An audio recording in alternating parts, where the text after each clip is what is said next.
for photobiomodulation, the key is the dosing. The key is how are we delivering these photons to these photoacceptors? It's kind of like pharmaceuticals in that way. With that said, if you don't know how, if you can't measure or you can't model how you're delivering that, then you can't really promise outcomes, because the outcomes are basically a sine wave. It's called the Arndt-Schulz curve or the biphasic dose curve, where as it increases, as you increase the dose level, the outcomes, the beneficial outcomes increase until you hit a peak, and then beyond that point, it goes back down.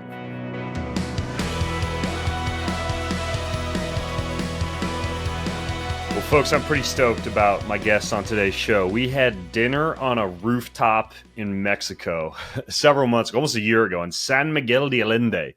Beautiful city. His name's Forrest Smith, and Forrest is a former pretty extreme athlete, rugby player, CrossFitter, and wound up getting into some pretty interesting technology that he studied up on in China and beyond. And I'm just going to leave that there as a big mystery that he and I are going to get a chance to talk about later on, because I love the stuff that he actually brings to the world in the realm of what's called photobiomodulation. Oh yeah, photobiomodulation, a mouthful.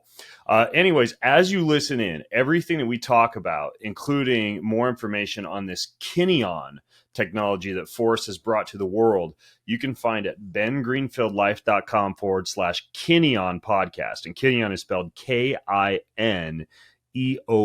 So bengreenfieldlife.com/Kineon podcast. Forrest, welcome to the show, man.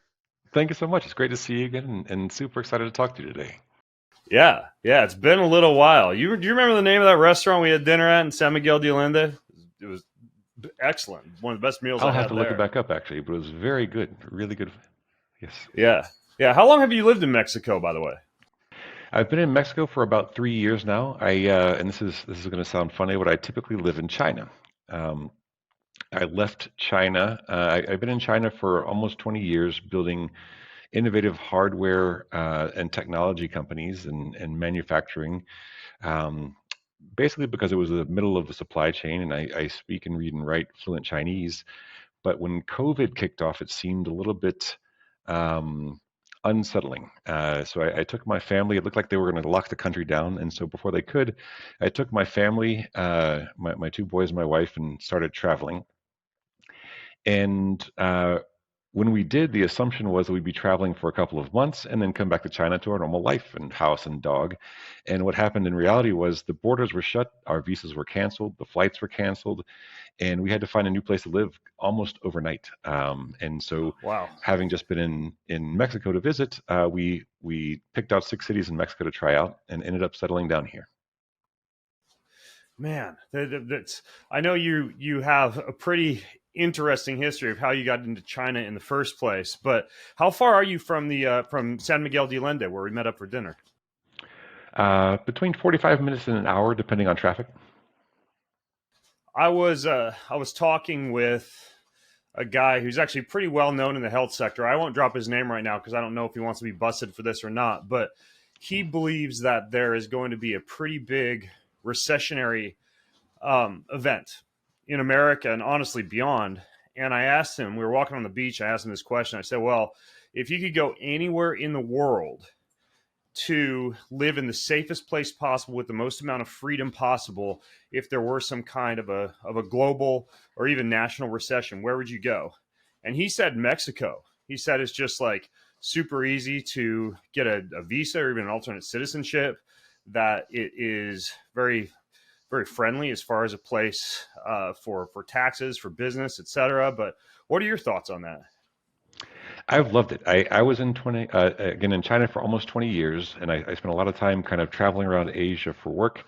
And I did not anticipate that getting to Mexico, I was going to be able to find a good place to set up and do the same level of business that we were doing from China. The world's a lot smaller now, and Mexico is super friendly. We're up. It's been great for my training. I'm up at central Mexico.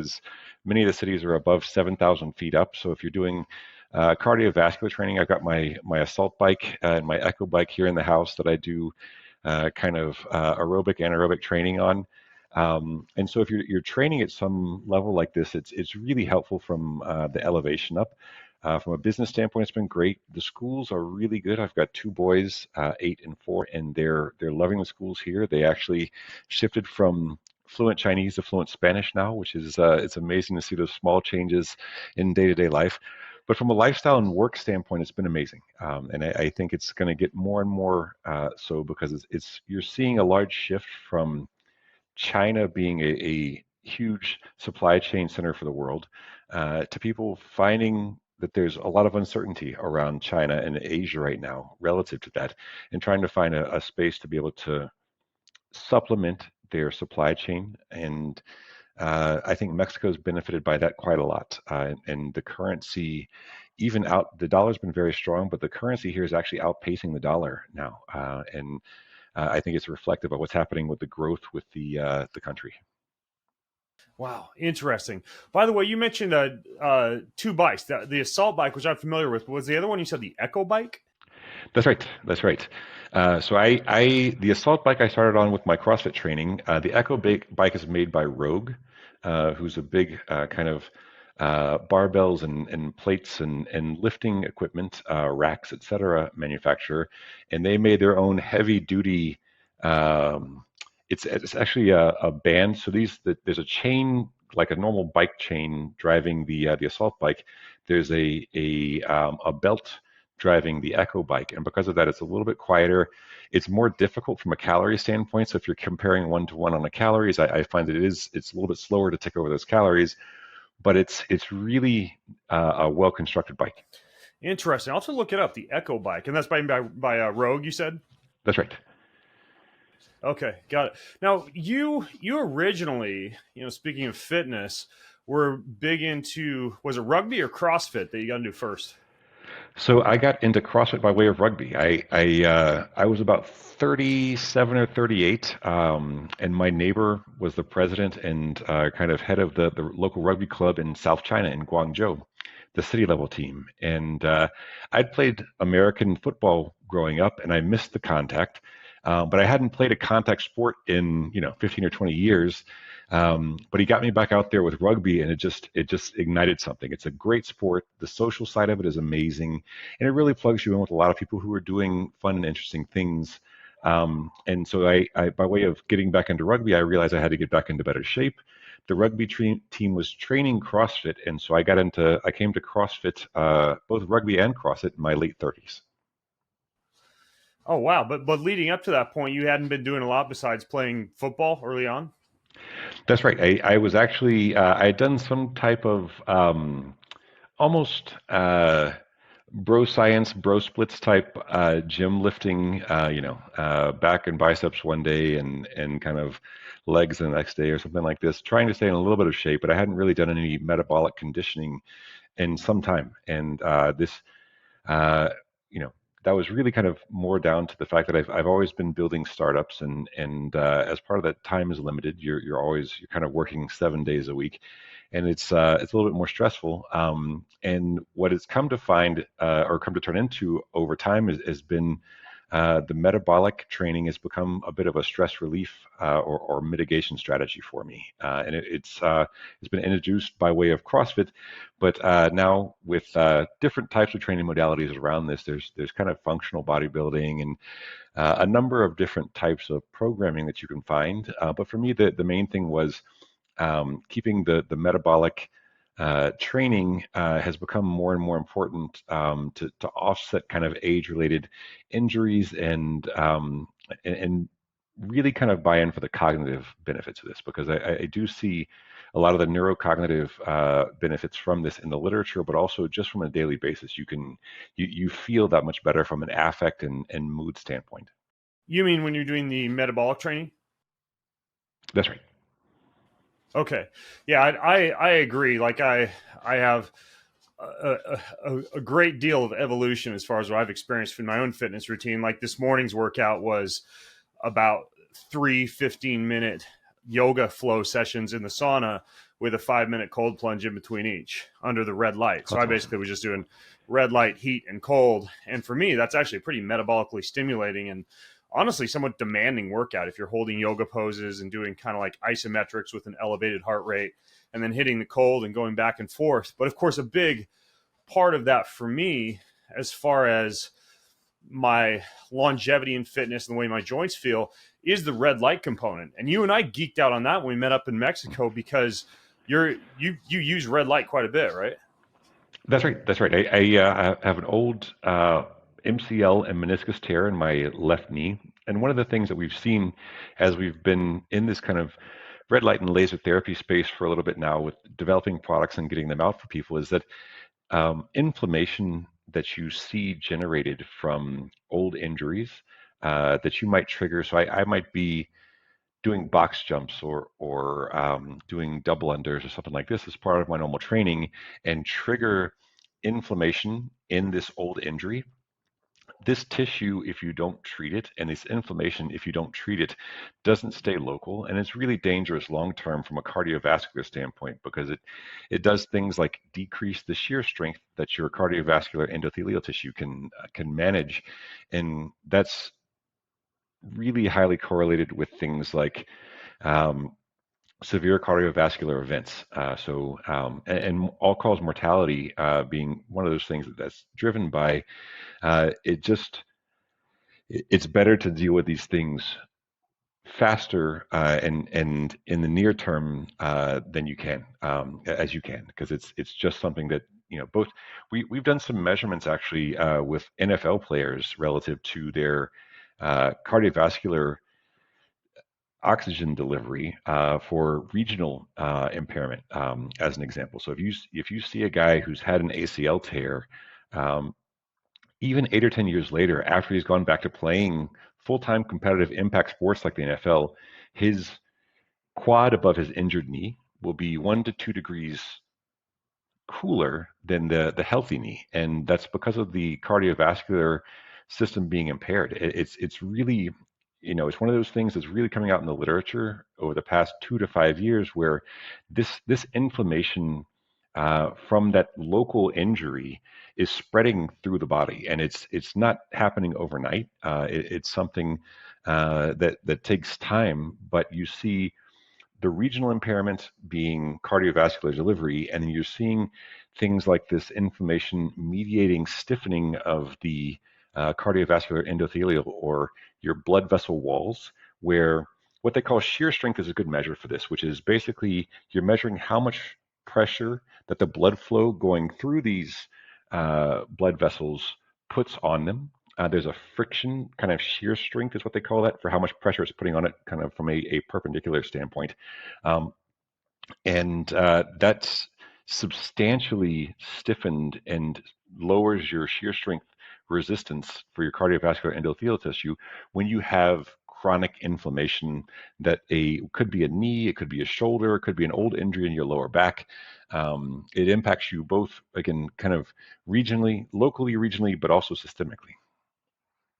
This is really interesting. This is actually the first time I've ever heard that regional inflammation from something like an injury or a chronic condition could, in a way, spread systemically and affect endothelial tissue or the cardiovascular system in other areas of the body. It's been in the past year that I've become very aware of the endothelial glycocalyx. I interviewed a couple folks from a cardiovascular supplement company called Calroy about this. And I'll put a link to that in the show notes because we geeked out on this endothelial glycocalyx quite a bit in that episode. But, I learned that you can support the endothelial glycocalyx with things like red light, minerals, and most notably during that interview, sulfur-based compounds, Yes. glutathione, N-acetylcysteine, various seaweed derivatives, etc.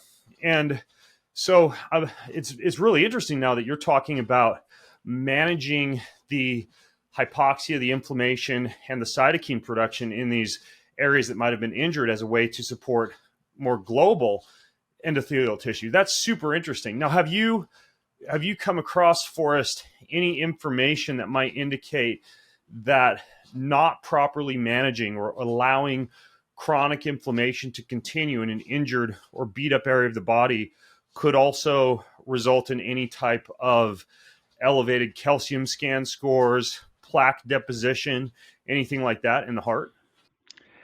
Right now, it's we're drawing lines from correlations to correlations, but there has recently been the a couple of studies digging into these mediating factors. So how we see these really high correlations between local inflammation and this cardiovascular endothelial stiffening. And with that stiffening, there's a high correlation to these plaque deposits. And so you're kind of making logical leaps to that. So I don't want to say I don't want to say that we've seen these mediating factors. We have found the mediating factors for inflammation where we found the correlation with the endothelial tissue stiffening. I haven't seen, as far as my research, a smoking gun for these mediating factors from that to the plaques, but there is a very high correlation between the stiffening and the plaque deposition. Yeah, the mechanism of action would certainly make sense. Now stepping back big picture, when it comes to this idea of using red light therapy on an injury, like you said, I think you had for your knee, I believe. Is this something that you initially got into as a part of your involvement with CrossFit and rugby, or were you interested in red light therapy prior to that?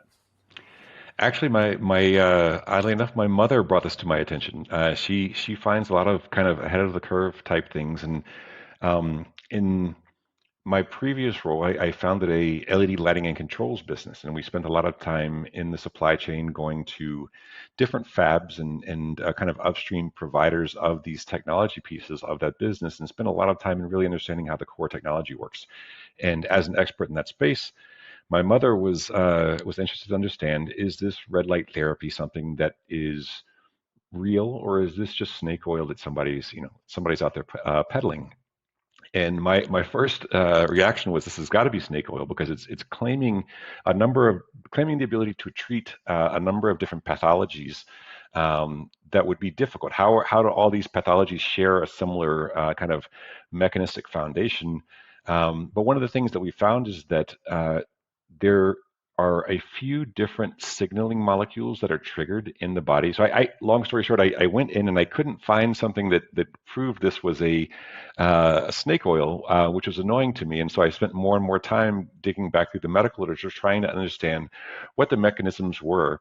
And this was, years ago, and the medical literature has expanded out since then. But we've started, and our team contribute to an ongoing database of photobiomodulation or light therapy studies that's up in the 7,000s now, where different studies are tracking different aspects of the treatment, of the different pathologies, of the mechanisms of mediation of these effects, of these outcomes.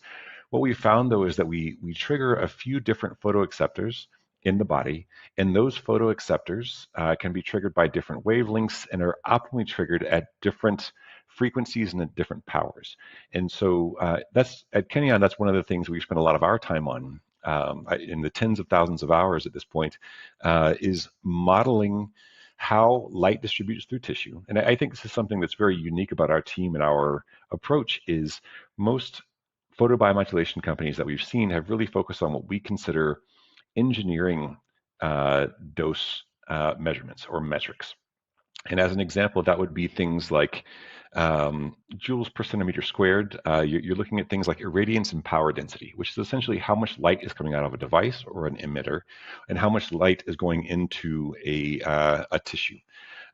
What we found is a better way to approach this, and has allowed us to build a much more effective dosing model, is start backwards, start from the results that you want to implement. And what we've done with that is said, okay, we know these photoacceptors exist within this depth of tissue in this general volume. How do we model how the light and the photons that we're delivering reach and optimally trigger these signaling molecules that we're targeting in the body? And there was some existing models. One of them is called a Lambert beer that we've used from our modeling internally and upgraded, kind of standing on the shoulders of giants, uh, as it were. But these models essentially show how photons distribute through tissue.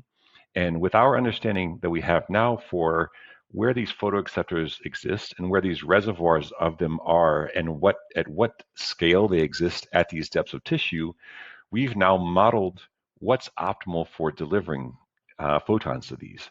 And what was important for us to do at the back end of this, to be able to make sure that we're not just kind of doing mathematical models, in the, building castles in the clouds, as it were, is putting in uh, feedback loops. So positive feedback loops from measuring the physiology in real time. And there's some people in this space that I have to mention here that have been doing some great work. Evan Picon over at Innox. We're using their devices from a serum nitric oxide measurement standpoint to help us baseline. If our model says this is what we should. So, as an example, one of the things that we're targeting inside the body is hemoglobin. When we interact with hemoglobin with near infrared light, we reduce the affinity of nitric oxide for that hemoglobin, and it dumps a bunch of nitric oxide in the blood. We can now measure that with devices like the Innox, and that gives us a feedback loop to say, we are expecting this level of nitric oxide in the blood, and here's what we found. Our model's broken somehow. So our castles that we've been building in our mathematical abstracts that we've been building are not reality based. And so we use those to baseline what we were doing from a modeling standpoint, and they've really helped us dial in a powerful um, uh, dosing model that, again, that we feel is very different from anything we've seen either on the clinical or the commercial side with photobiomodulation. Yeah, I haven't mentioned it yet on this podcast, but this Kineon that's your company that you developed is currently a wraparound red light therapy device that is used on joints. At least that's the current model that exists, and that's how it's used. I have a couple of them. I put them on my knees sometimes in the morning, used them on my elbows before a tennis tournament last week. I know that you probably don't like it when I say this, but I put it around my neck sometimes to radiate all the blood going through my body when I want a full body red light treatment without actually turning on a full panel. And so it's an interesting device, but in terms of what you learned as far as nitric oxide production from this Innox, and you did say there was one other person you're going to mention, so I want to make sure you get a chance to if you still want to. But as far as what you found in terms of tissue penetration of red light and the activation of these so-called photoacceptors, which I assume is the cytochrome complex. You can correct me if I'm wrong on that. And nitric oxide production. What did you actually find that needed to be altered or changed or optimized as far as the way that people get exposed to red light, or the way that people use red light, or the form of red light that they use? What we've really tried to do, or what we found from these measurements, is that targeting internal tissue, there's a certain amount that you can do with targeting kind of surface level tissue. And so if you're finding devices out there with with LEDs versus lasers, and panels as an example, it's great for things like increasing type 2 collagen, reducing wrinkles, and wound healing, things at the surface level of the tissue. What we found by being able to treat more internally by using lasers and kind of these next generation VCSEL lasers in specific, uh, is that the dosing that you can target for this is much more optimized, and you're working on the 3D version of the treatment model versus kind of this 2D surface version. And just to kind of give a little bit of context to that, lasers emit light in a very direct and what they call collimated manner. LEDs emit in a Lambertian pattern, and the Lambertian pattern actually initially means that these LED chips emit in 360 degrees. But what you'll see from an electronics part is that those LED chips are packaged in a cup of a surface mount package that usually limits these to about 120 degrees, which is still extremely Okay. broad, and it's just hard to target. It's hard to for photobiomodulation. The key is the dosing. The key is how are we delivering these photons to these photoacceptors. It's kind of like pharmaceuticals in that way. Um, with that said, if you don't know how, if you can't measure or you can't model how you're delivering that, then you can't really promise outcomes, because the outcomes are basically a sine wave. And so it's called the Arndt-Schulz curve, or the biphasic dose curve, where as you increase the dose level, the outcomes and the beneficial outcomes increase until you hit a peak, and then beyond that point, it goes back down. And so you don't know if you don't know how you're delivering, or if you can't measure how you're delivering these photons effectively, then you don't know you're at the top of this peak. You could be anywhere on there, and this is something where I don't particularly like to bag other people's products, but with LED panels as an example, it's I don't mind, man. extraordinarily Nobody's listening except you and me, anyways. So go all for it. right. It's extraordinarily hard to model or to understand what your dosing is, because if you move two inches forward or 2 inches back, there's the inverse square law, which is means that you're making essentially by moving 2 inches forward or back, you're making a massive dosing difference, particularly for internal tissue. Okay, interesting. Now I have a few questions for us. When you say photoacceptors, what are you referring to? Molecules where so we use lasers, but we don't use ablative, and we use non-ionizing lasers, which means that we're not heating up the tissue and expecting. Ablative typically is using like lasers, like you would see lasers on sharks for Dr. Evil, lasers to cut things typically. But heating up tissue is what ablative lasers do. Ionizing radiation is something where you're moving electrons around, kind of knocking them out of place. And that's what you see with things like UV and kind of these shorter wavelength radiation emissions, gamma radiation, these type of things. What we're doing is we are using photons to add energy into molecules where that's going to trigger a downstream signaling effect. And to do that, you have to be very specific and direct in how you're adding those adding that energy into these different molecules. There are certain molecules. So cytochrome C oxidase that you mentioned in the electron transport chain is one of these. Hemoglobin is one of these. Hemoglobin is it's interesting. I didn't really know this until we started working on these type of products, and photobiomodulation is a technology. But hemoglobin is really close to chlorophyll in its chemical makeup. So but all that to say that there are these existing molecules that we can target, and that we know the specific wavelengths, and that we're dialing in better over time the dosing that they need from a light energy interaction to be able to trigger downstream signaling. And so what do I mean by downstream signaling? Um, when we're triggering cytochrome C oxidase, for example, in the electron transport chain, uh, there's a number of impacts of that. So electron transport chain kind of feeds into oxidative phosphorylation from an energy generation standpoint. And there's kind of four phases of this electron transport chain. The cytochrome C oxidase piece of this can be a bottleneck for the amount of energy that your cells can generate, essentially. When you can generate more energy, it's not just the ATP and energy that you're generating at an increased level. There are because your cells and the cellular functions are so interlocked, the signaling that happens when you increase that energy production means that you're also reducing reactive oxygen species and oxidative stress, as an example. So there's a number of knock-on effects to anything that you do from a molecular level in the signaling in your cells, and very similar for nitric oxide released both within the cell, but also extracellular nitric oxide for that really has some beneficial effects for your cardiovascular tissue. And so that's kind of what we're talking about with the interaction with those photoacceptors triggering signaling downstream.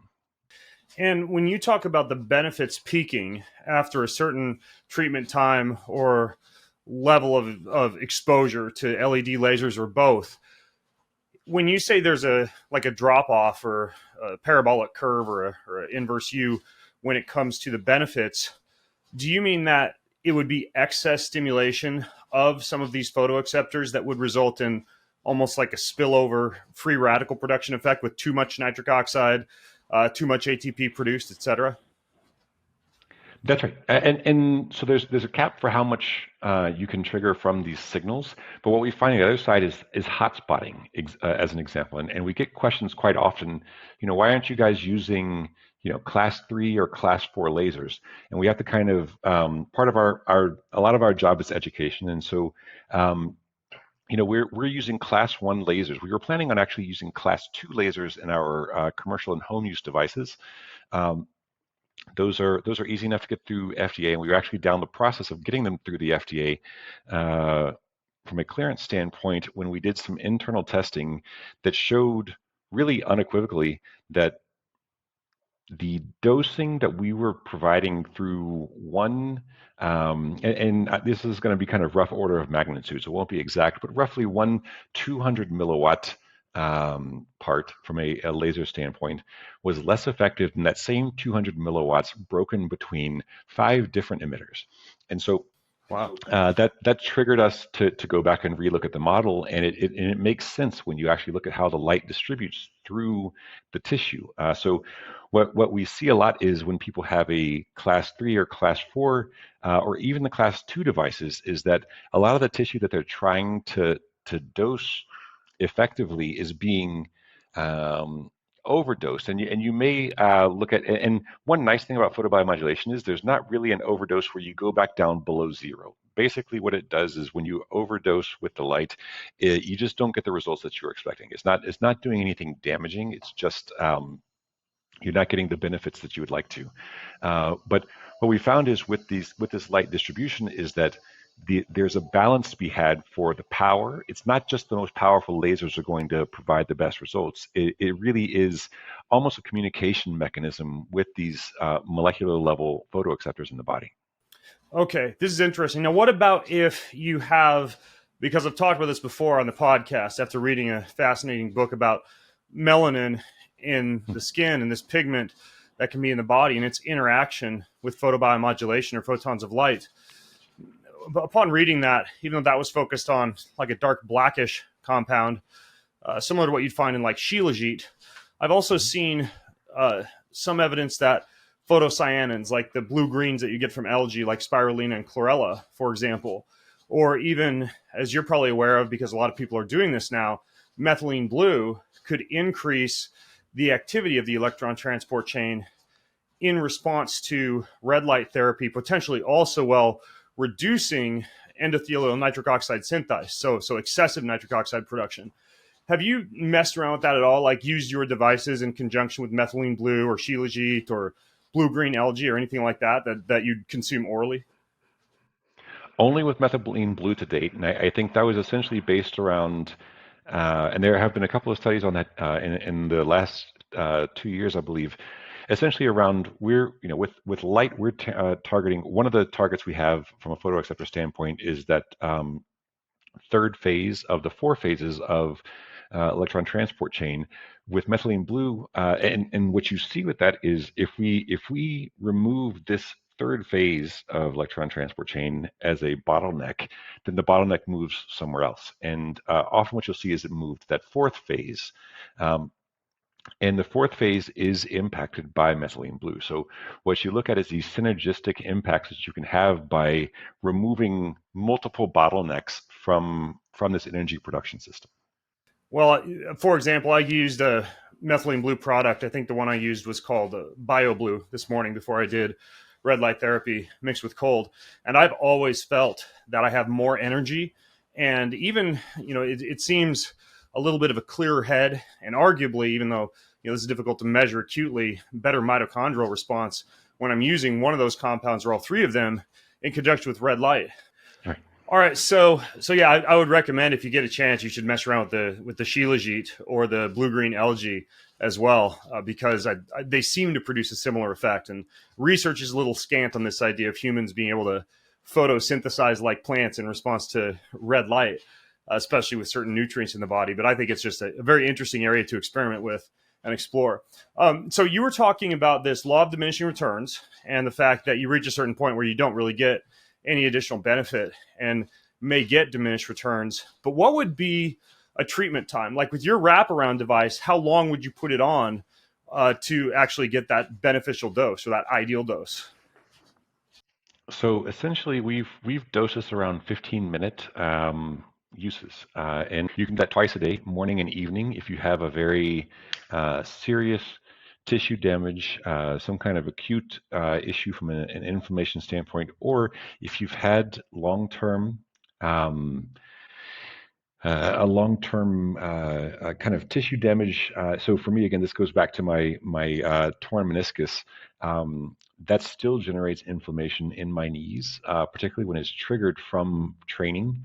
And so whenever it's triggered, I'll use it twice a day, 15 minutes. If it's not triggered, one of the things that the light therapy does very well is helps you grow healthier soft tissue. So increasing the rate of chondroblast proliferation, increasing type 2 cartilage, type 2 collagen, and increasing the rate of growth for your soft tissue like cartilage and ligaments.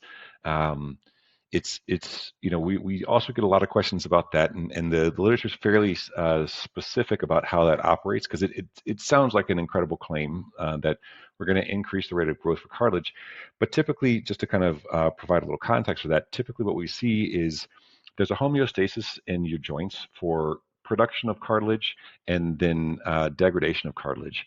And when you have increased levels of inflammation, it reduces the cartilage production and increases the degradation rates. And so you're just out of balance.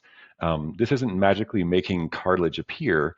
What it's doing is reducing that inflammation so that your degradation rates slow and your proliferation rates for these chondroblasts increase. And this, from an expectation standpoint, is a month scale process. So it's something that you'd want to continue doing regardless of how the inflammation and pain have been reduced.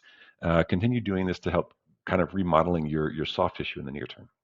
Oh, I didn't know there was a dosing effect. That's interesting. That's actually really good to know. I've been using mine every day. Of course, I also do some infrared sauna, and we'll use these red light panels in the morning sometimes. But the Kineon I've been using on at least one joint every day. When you talk about the inflammation effect, though, it might sound kind of paradoxical to people for us because you mentioned the drop in tissue temperature in the quad muscle above the knee that could result from a knee injury or chronic inflammation in the knee.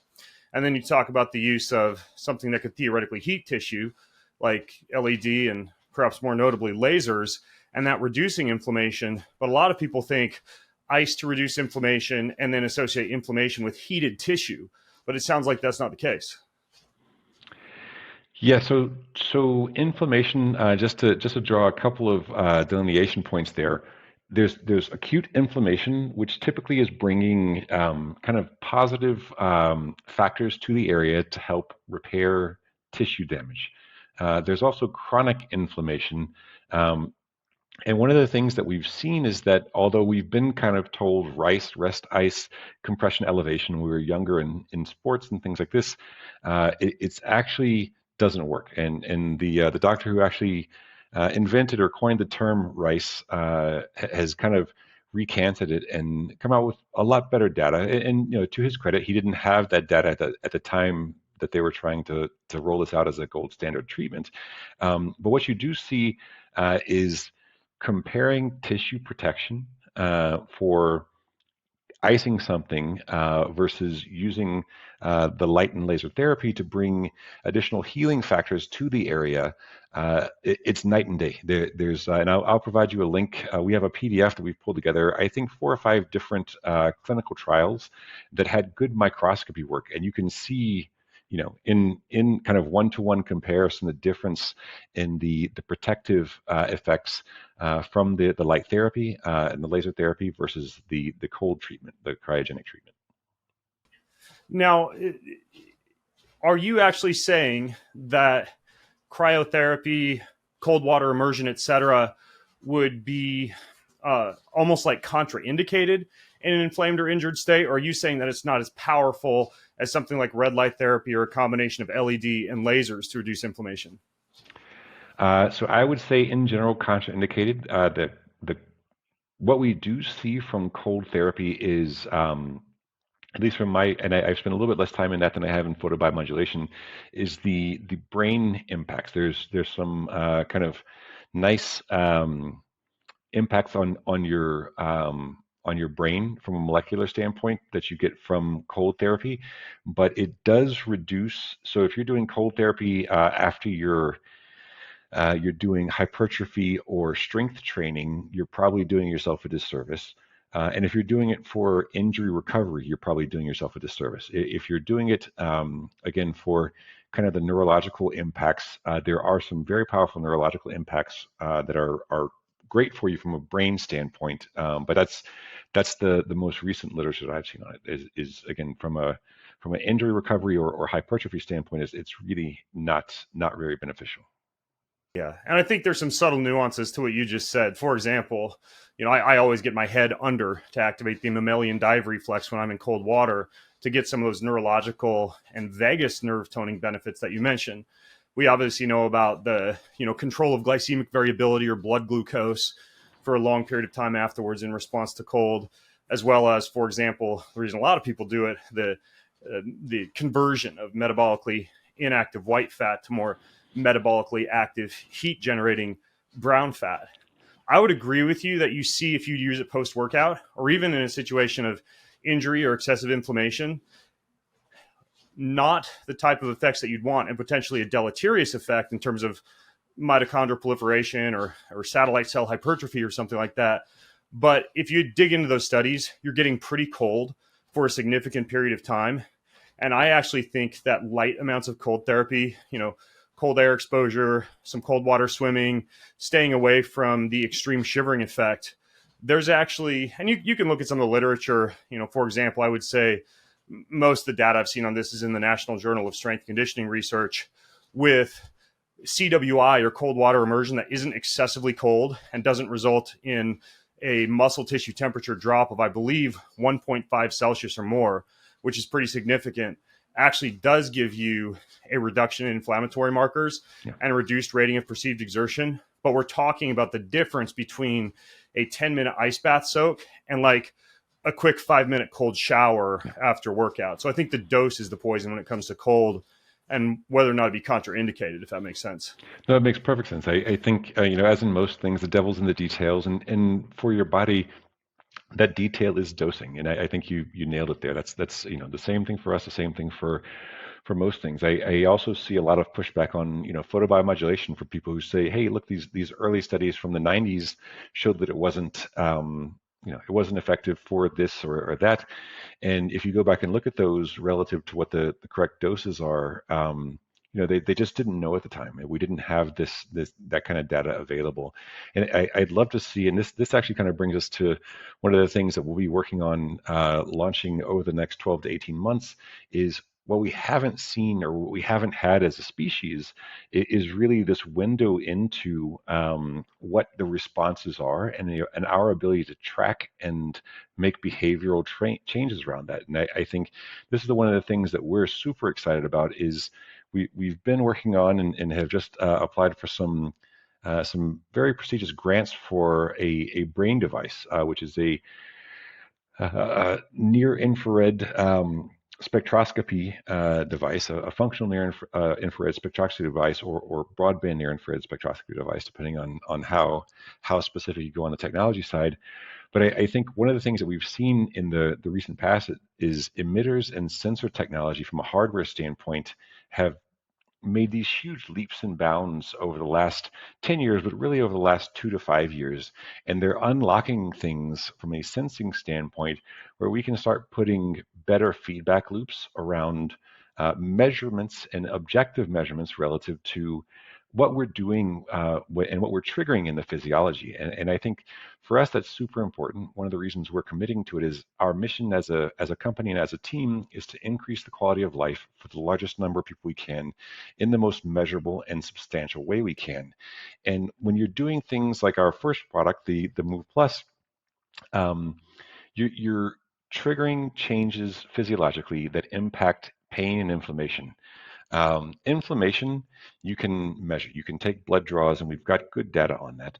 Pain is a very subjective thing. It's really hard to measure in the body. And we would love to be held as accountable as possible to our commitment as a mission. That's why we have two pieces of accountability in there. How many people are we able to impact with this technology, and then how is that technology able to impact them? So, we assume that if we can do both of those in an increasing and improving way over time, that we're doing our jobs correctly. But if you're measuring something like pain and it's a subjective scale, like a visual assessment score, which is essentially, 0 to 10, how do you feel? It makes it more difficult and it gives you a less robust feedback loop. And so we've taken the initiative to go out and start developing these spectroscopy products that allow us to measure more effectively hemodynamics, um, a couple of specific molecules, and really most importantly is metabolic dynamics in the body and how those perform. And I feel like this long term is really one of the most powerful things that we'll see in the next 10 years, whether it's our company or whoever's bringing it to market, are these measurements. How do we measure and take objective metrics out of what's happening in our body relative to these different treatments and behavioral changes? Yeah, a new acquaintance of mine is working on something very similar to magnetic resonance imaging, magnetic resonance spectroscopy, probably similar to what you've just described for analyzing blood metabolites non-invasively, like glucose, uh, lactic acid, ketones, etc. So I absolutely think that there's a lot that can be done in the field of non-invasive measurements. But when you're talking about near-infrared spectroscopy, are you referring to the ability to, say, utilize some type of head-worn or intracranial or intranasal device and use that to actually take measurements and deliver appropriate treatment modalities based on the measurements? That's right. That's essentially what we're developing. Is we have brain modules that we're developing on one side and dosing relative to what we're seeing um, from other sensors and from blood draws that we have available now. And then on the other side, we have this kind of array of sensors, which actually, now that I think of it, you could think of as kind of an array of whoop sensors around your head, as an example. But instead of just measuring heart rate and heart rate variability, which are related to a number of different health metrics, but are related in a very ancillary and indirect way. We're measuring things very direct. And the key one for us from a neurological tissue standpoint is how is this neurological tissue behaving from a metabolic standpoint? Because one of the things that we've seen, again, more and more in the medical literature over the last 5 to 10 years is there's an extremely high correlation, and we would already argue causation from our team between metabolic dysfunction and metabolic impairment and a number of different neurological behavioral pathologies. And so, medical, as an example, major depressive disorder, um, bipolar, certain types of dementia, cognitive decline. There's addiction even has a very high. We don't know addiction from a causation standpoint. I would say high levels of correlation there.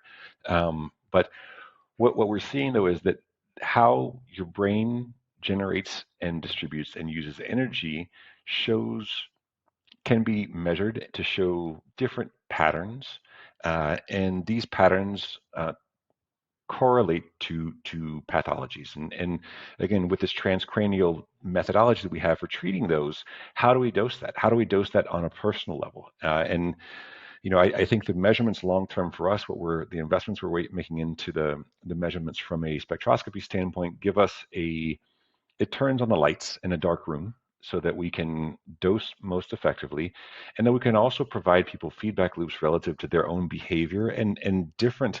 It's not just the transcranial photobiomodulation that's going to be able to impact these dietary, exercise based, other behavioral based implications are there. And I think we'll see really, it gives you a steering wheel for the car that we're kind of just blindly going down the road in now, if that makes sense. Yeah, it's way beyond just this idea of type 3 diabetes or blood glucose being elevated or high amounts of glycemic variability being associated with Alzheimer's or dementia, early onset particularly, but more along the lines of what I believe the guy's name is Chris Nelson, I think, is a guy I've heard talk about the link between metabolic dysregulation and psychological dysregulation.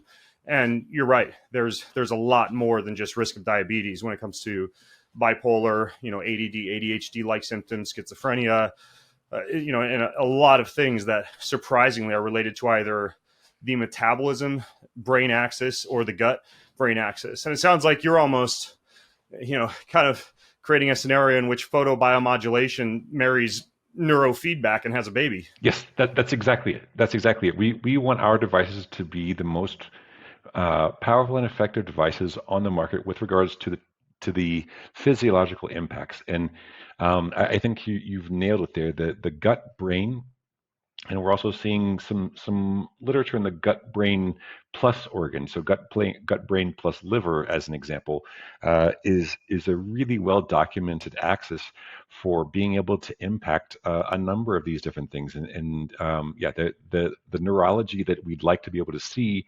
Again, for us, it's about measuring that quality of life change. When you see people with dementia, when you see people with Alzheimer's and Lewy body syndrome and Parkinson's, and again, with major depressive disorder and chronic anxiety, these are things that present in a way that indicates that we can positively impact them with therapy, with treatment. And we want to be able to optimize how we do that so we can optimize the outcomes for people, because we really see that as a way to impact their quality of life. Yeah, I own a couple of devices like the Reviiv Light. They have several different alpha and gamma based photobiomodulation devices, intracranial and intranasal. I have actually over here, you can't see it in the video, but I've got this Neuronic helmet on my desk, which uses a slightly higher wavelength. I think it's up in the 1000s for that one. And then, even though both of those are one-way streets compared to what you've just described, the only device I know of that's currently measuring brain electrical activity and delivering both neurofeedback cues like lights and sounds, or I'm sorry, sights and sounds, on an app that's gamified, very similar to like clinical grade neurofeedback, where you'd, I don't know, fly a spaceship with your mind and the spaceship will alter course, or ignition will stop coming out the back of it once your brain strays into unfavorable brainwave patterns or brainwave patterns you're trying to detrain. The device I've been messing around with a little bit does that, but then combines it with actually a little bit of photobiomodulation. That one's called the Sensei. Have you come across that one at all? I have seen the Sensei. I think the ones that we've seen that have been, I would say, kind of more as the pro version, and we've actually been interacting with them and their kind of one of their board members and getting connected with their science team is the WAVI, WAVI. I can send Oh, you yeah. a link for it. They do essentially what you're saying as well, which is kind of triggering using external, in their case, lights and sounds to trigger subconscious or unconscious responses and measuring those the kind of the time frame that those happen between different regions of the brain. And when you have a baseline for those and you know what they should be, then it allows you to measure things like, is this person in chronic pain? And, is the therapeutic modality that we're working with them on impacting that positively? Because a lot of times, again, we've people been looking for pain measurements for a long time. This is one where you're actually starting to see it come to fruition. And I think our experience right now is that electrical sensors for the brain are a much more mature technology. The kind of building block pieces that you needed to get there were available much earlier. And right now we're seeing machine learning applied to those in a more effective way to be able to build a meaningful picture out of the data that's there. I think what you're measuring with those holds in and again, this is opinion, not fact, but holds a little bit less data than we are going to see from what these new building blocks of these new types of lasers and these new types of sensors, silicon photomultipliers, and these avalanche photomultipliers are giving us tools that haven't been there and unlocking a way for us to apply machine learning in a higher resolution and larger data way than is available with the electrical sensors. Yeah, I'm excited to see what you develop, man. That's actually super cool. So you and I keep in touch, so I'll stay tuned. But back to the Kineon, which obviously already exists. People can obviously already buy it. I have a couple. In terms of how you've designed it, you obviously did a pretty good job explaining the combination of LED and lasers being superior to that of, like, say, a full body red light panel or a spot treatment red light panel using LEDs. But is there anything else unique that you did when developing the Kineon to scratch your own itch or to satisfy a need in the market that you saw? Well, really, what we were trying to do is offer people a meaningful alternatives to pharmaceutical solutions. So, NSAIDs are really not good for your body, kind of short or long You, term. you mean you mean the non-steroidals like ibuprofen, Advil, etc.? That's exactly it. If you have to take an ibuprofen, once a year, then it's probably not going to hurt you too bad. If you're taking ibuprofen regularly for knee pain and shoulder pain and lower back pain, which a lot of our older users are taking this not, and they're taking this in very substantial doses very regularly, and they have no idea that there's a cardiovascular impact from and risk increase from this longer term, which is not insubstantial. As best we know now, it's in the roughly 30+%, regardless of if you're 6 or you're 60. Your increased risk of cardiovascular disease from ongoing ibuprofen or NSAIDs use is increased by over 30%. So it's meaningful. But our assumption in creating these devices was that this technology already works. There's $15,000 devices in clinics. The reason that people aren't using them is that they need to use it every day to get the right level of dosing and to get the best optimal outcomes. Yeah. And they're not going to. Which, by the way, I don't want to interrupt you too much, but that's really important. I have not talked about that before, nor have I heard about that remodeling effect. Just because I'm using the Kineon right now to work pretty hard on knee and right elbow, that means a lot to me because I've probably been 3 or 4 days a week hitting the same joint. And this is just, I mean, if I learned one thing alone from this show, that daily use, that means a lot. But go ahead and continue. No, thank you. It's a great point. The daily use, ongoing, whether or not you're in pain, it really makes a big difference from a tissue remodeling standpoint.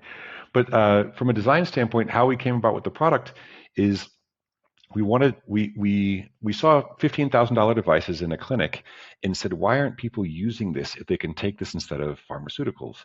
And the reason is it's too expensive and it's not very convenient. And you need something that people can use conveniently to be able to commit to this from a long-term use program. And so our goal was to get it under $500, which we've done for home use, and to be able to make it wearable, and to be able to still meet the dosing necessary to have clinical level outcomes. So regrow your tissue faster, reduce your inflammation, reduce the pain, and stop taking the drugs that can increase your all-cause mortality and also directly increase your cardiovascular disease.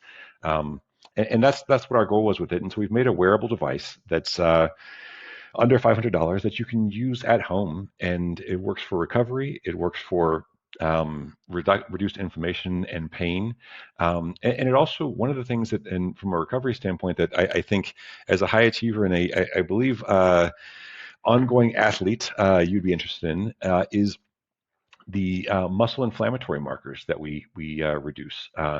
There's two that we track and have seen great impact for, and we work with a number of different kind of top tier athletes, NFL, NBA, but particularly in CrossFit, where they really hammer their bodies intensely and hard. And want to get back into training very quickly. C-reactive proteins and creatinine kinase are both good markers that we reduce by 60 and 80% relative to the what you would have from these training sessions. Wow, it's amazing, and I understand the effect now that you've explained these photo acceptors and how they actually work from an inflammatory standpoint and the heating of the tissue. And would it work through clothing, by the way, or does this need to be against bare skin? Ideally against bare skin. We've dosed it optimally against bare skin, and there's one other thing that you get from against bare skin as well, which is they call the blanching effect, which is essentially as you compress the skin, it removes some of the surface level hemoglobin from the area that would be absorbing the these wavelengths otherwise, and so it gets it further into the internal tissue. Can I tell you something interesting? And I realize this is a total off-label use, but like I mentioned, I have a couple Kineons, and I love the idea that you could wrap one around left knee joint, right knee joint.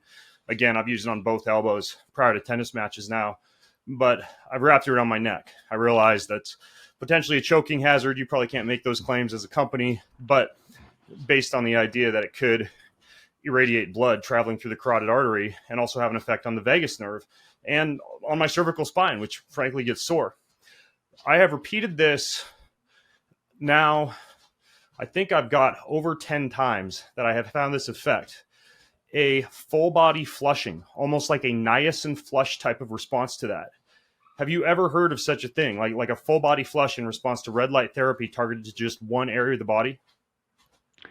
I hadn't, but we also don't really have people using it on their neck, and there's a huge volume of blood going through there, and you are dumping nitric oxide into this blood very fast as it's coming through with these lasers. So it makes sense. It's just not something we had actually heard about. I can check with our team and see if we can keep an eye open for that as well.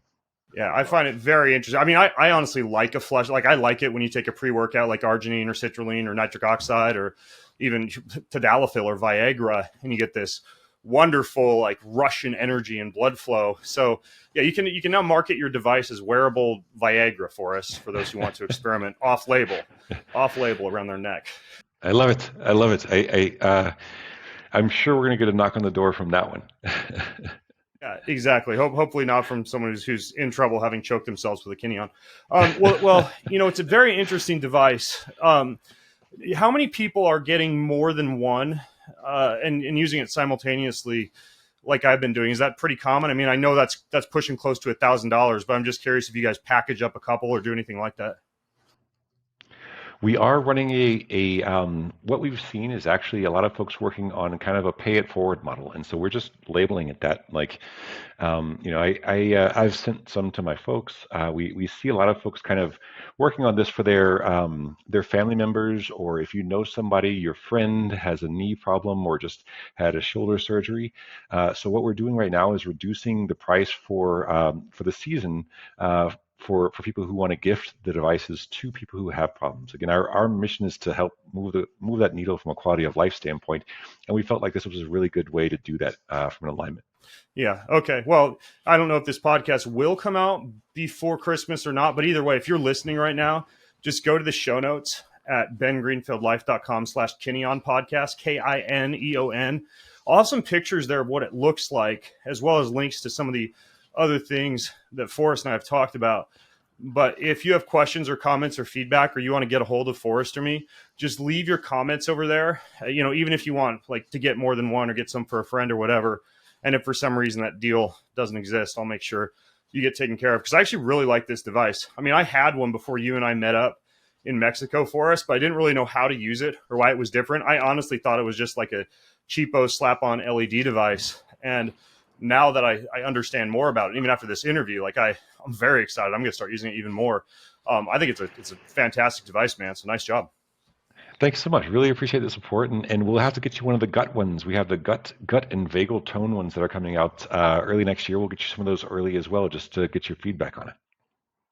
I would love to give feedback. Reviiv Light, that other company I mentioned, they have a gut and a vagus. I have it. I've used it, and you know me. I'm the guinea pig, so I actually like to test and compare a lot of these devices. So I would be happy to check it out and give you feedback, and even, I suppose, competitive comparison. So yeah, absolutely. Well, folks, that's about all the time we have with Forrest Smith from Kineon. It's the Kineon Move, the red light that moves with you, that does a great job at crushing pain, drug-free, and you can check out the show notes and get a Kineon for yourself with a special deal if you go to bengreenfieldlife.com/Kineon podcast. That's bengreenfieldlife.com/Kineon podcast. Forrest, thanks so much, man. That was amazing. Thank you. Great to see you. All right, folks, I'm Ben and Forrest, signing out from bengreenfieldlife.com. Have an amazing week.